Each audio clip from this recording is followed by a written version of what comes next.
HDPE conduit offers significant cost savings when compared to PVC conduit, provided you can meet the minimum purchase requirements. Let's examine a cost comparison. 2-inch PVC Schedule 40 conduit costs $186 per 100 feet. 2-inch PVC Schedule 80 conduit costs $310 per 100 feet. 2-inch HDPE or high-density polyethylene conduit costs $75.40 per 100 feet, but this requires a minimum purchase of 2,500 feet. If you are able to purchase at least 2,500 feet of HDPE conduit, you can achieve significant savings compared to using PVC. The HDPE conduit is priced at $75.40 per 100 feet, including freight. In contrast, 2-inch PVC Schedule 40 is priced at $186 per 100 feet locally. This represents a cost reduction of over 50%. The National Electrical Code, or NEC, recognizes HDPE conduit as an approved material for electrical installations. It was added to the NEC in 2005 as Article 353. There are also additional factors to consider. Firstly, availability. PVC conduit is generally easier to find locally. Conversely, HDPE conduit might involve longer wait times or incur additional shipping expenses. Secondly, flexibility.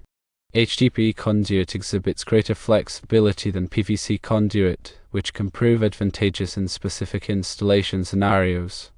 Thirdly, strength. HDPE conduit is typically more robust and resistant to damage compared to PVC conduit. In conclusion, if you can satisfy the minimum purchase quantity for HDPE conduit, it presents an opportunity for substantial cost savings relative to PVC. Nonetheless, it's crucial to weigh the availability and the particular demands of your project before arriving at a decision. The key consideration is the minimum purchase requirement for HDPE. If your project doesn't require 2,500 feet of conduit, PVC might be the more practical choice despite the higher per foot cost. For larger projects, the savings from HDPE can be considerable. Also, consider the specific requirements of your installation. If you need a highly flexible conduit, HDPE is the better option. If you need a conduit that is readily available and easy to work with, PVC might be preferable. Always consult with a qualified electrician or engineer to determine the best type of conduit for your specific application. They can assess the electrical load, environmental conditions, and installation requirements to ensure that you select the appropriate material. Furthermore, ensure that all conduit installations comply with the latest edition of the National Electrical Code, or NEC, and any applicable local codes and regulations. Proper installation practices are essential for ensuring the safety and reliability of electrical systems. Regarding the NEC, Article 353 covers HDPE conduits specifically. This article outlines the requirements for the use, installation, and construction of HDPE conduit. It's crucial to familiarize yourself with this article if you plan to use HDPE conduit in your electrical installations. Some key aspects covered in Article 353 include permitted uses, installation methods, and marking requirements. The NEC specifies the types of applications where HDPE conduit is allowed, such as underground installations, encasement in concrete, and direct burial. It also details the proper methods for joining and terminating a HDPE conduit, as well as the requirements for supporting and securing the conduit. Additionally, the NEC mandates that HDPE conduit be clearly marked with the manufacturer's name, trade name, or trademark, along with other relevant information. These markings help to ensure that the conduit meets the required standards and is suitable for its intended use. Remember that the NEC is a comprehensive document, and it's essential to consult the latest edition for the most up-to-date requirements.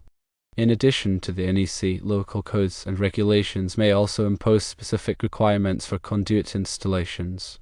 It's crucial to check with your local authorities to ensure that your installation complies with all applicable rules. When selecting conduit, it's also important to consider the environmental conditions to which it will be exposed. Factors such as temperature, moisture, and exposure to chemicals can affect the performance and lifespan of the conduit.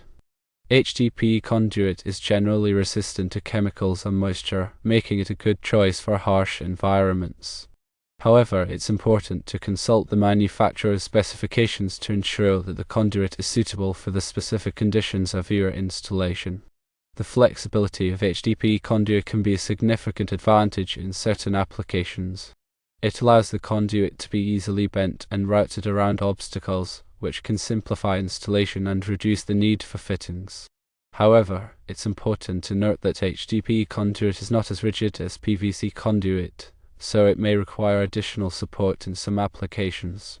The strength and durability of HDPE conduit make it a good choice for installations where it is likely to be subjected to physical stress or impact. For example, it is often used in underground installations where it may be exposed to heavy loads or potential damage from digging. When comparing HDPE and PVC conduit, it's also important to consider the available sizes and fittings. Both types of conduit are available in a wide range of sizes, but the availability of specific fittings may vary depending on the manufacturer and supplier. Make sure to check the availability of the fittings you need before making your final decision. Another factor to consider is the ease of installation. PVC conduit is generally easier to cut and join than HDPE conduit, but HDPE conduit is more flexible and may require fewer fittings. The best choice will depend on your specific skills and the complexity of the installation. In summary, the choice between HDPE and PVC conduit depends on a variety of factors, including cost, availability, flexibility, strength, and ease of installation. By carefully considering these factors and consulting with a qualified electrician or engineer, you can make an informed decision that meets the specific needs of your project. Always prioritize safety and compliance with all applicable codes and regulations. Remember to thoroughly research the specific types of HDPE and PVC conduit you are considering, as different formulations and manufacturing processes can affect their properties and performance. Consult the manufacturer's specifications and technical data sheets to ensure that the conduit is suitable for your intended application. Pay close attention to the temperature ratings of the conduit, as extreme temperatures can affect its strength and flexibility. Also, consider the chemical resistance of the conduit if it will be exposed to potentially corrosive substances. Before installing any conduit, carefully inspect it for any signs of damage or defects. Do not use conduit that is cracked, bent, or otherwise damaged. Proper handling and storage of conduit are essential to prevent damage and ensure its long-term performance. Store conduit in a dry, well-ventilated area away from direct sunlight and extreme temperatures. When cutting conduit, use a sharp saw or cutter to create a clean, square cut. Diver the cut ends of the conduit to remove any sharp edges that could damage wires or cables. When joining conduit sections, use the appropriate fittings and adhesives recommended by the manufacturer. Ensure that the joints are properly aligned and securely fastened to prevent leaks or separation. When installing conduit underground, follow the manufacturer's recommendations for burial depth and backfill material. Protect the conduit from damage during backfilling by using a layer of sand or other suitable material. When installing conduit in concrete, ensure that it is properly supported and secured to prevent movement during the pouring process. Use non-metallic spacers or chairs to maintain the correct spacing between the conduit and the reinforcing steel. When pulling wires or cables through conduit, use a suitable lubricant to reduce friction and prevent damage to the insulation. Do not exceed the maximum fill capacity of the conduit, as this can make it difficult to pull the wires and can also cause overheating. After installing conduit, inspect it carefully to ensure that it is properly supported, secured, and protected from damage. Correct any deficiencies promptly to ensure the safety and reliability of the electrical system.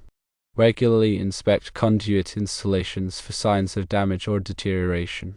Replace any damaged or deteriorated conduit promptly to prevent electrical hazards. Keep conduit installations clean and free from debris. Remove any vegetation or other materials that could obstruct the conduit or damage it. By following these best practices, you can ensure that your conduit installations are safe, reliable, and long-lasting. Remember to always consult with a qualified electrician or engineer for assistance with complex or unfamiliar installations. Stay up to date on the latest codes and regulations to ensure that your installations comply with all applicable requirements. Proper conduit selection and installation are essential for ensuring the safety and reliability of electrical systems. Take the time to do your job right, and you'll be rewarded with a safe and efficient electrical system that will serve you well for many years to come. If you are routing any data cabling, it is best to keep that separate from any electrical. Electrical conduit is typically for, as it sounds, electrical. So for data cabling such as Ethernet, it's best to use specific data cabling conduit. When transitioning from above ground to underground with your conduit, it's best to use a sweep as opposed to a 90-degree hard corner, as this will ensure the cables are not strained as they turn the corner. There are many sweeps that exist from 15 degrees, 30 degrees, 45 degrees, and 90 degrees. Using multiple 15-degree turns can be better than one 90-degree elbow because it's less strain on the cable. Use weatherproof sealant on all connections and terminations to prevent water from entering the conduit. Water inside of the conduit can cause corrosion. Do not overload the conduit with too many wires or cables. This can cause overheating and damage to the insulation. Use cable ties to bundle the wires and cables together inside the conduit. This will make it easier to pull them through and will also prevent them from tangling. Use a fish tape or a cable puller to pull the wires and cables through the conduit. Do not try to pull them by hand, as this can damage the insulation. When pulling wires and cables through the conduit, be careful not to damage the insulation. Use a lubricant to reduce friction. Once you have pulled the wires and cables through the conduit, terminate them properly. Use the correct connectors and tools. Test the wires and cables to make sure they are working properly. Use a multimeter or a cable tester. Label the conduit and the wires and cables so you know what they are for. Use a label maker or a permanent marker. Keep the conduit clean and free of debris. This will help to prevent corrosion and damage. Inspect the conduit regularly for any signs of damage. Repair or replace any damaged conduit immediately.